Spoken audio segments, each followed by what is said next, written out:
What's going on, and welcome back to another less than 5 minute gear review. And in this video we're going to be going over the Blue Force Gear Boo Boo pouch.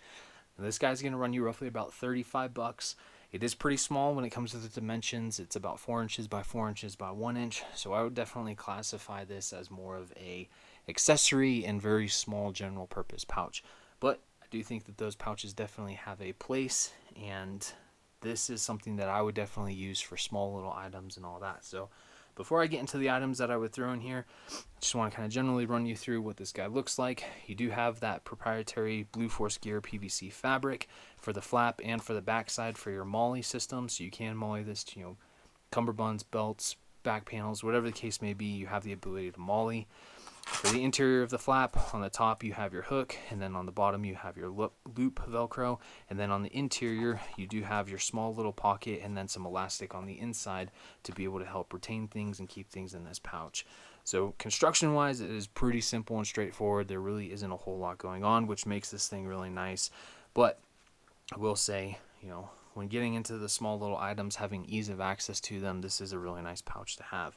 So depending on what you're doing, if you're a medic, you definitely can throw some very small little items in here.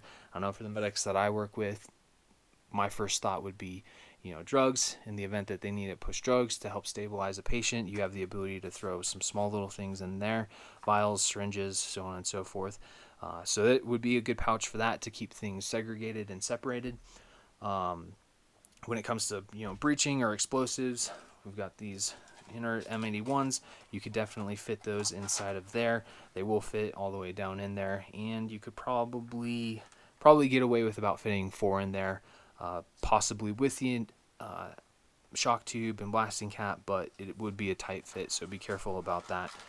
And then last but not least, if you're a weapons guy, you could definitely fit lubricants in there. Throw those guys in there. I know for me, being a weapons guy, I could definitely throw 2 additional bolts in there, because for the M4 or for the AR-15, they do and are prone to having the bolt lugs break off of the bolts if they've been shot for a really long time. Even when they're well maintained, enough rounds going through that gun, it will fracture those lugs on there. So it would be a good little pouch for small little items like that, and for the things that are prone for breaking. You can throw a lot of other small little items in there, but this is definitely something that I would recommend for just your small general purpose accessory type items, and throwing it on your cummerbund and somewhere that has the ease of access to it. So with that, if you have any questions, please feel free, leave a comment. We'll help you out in any way that we can. Like, share, and subscribe, and we'll see you next time.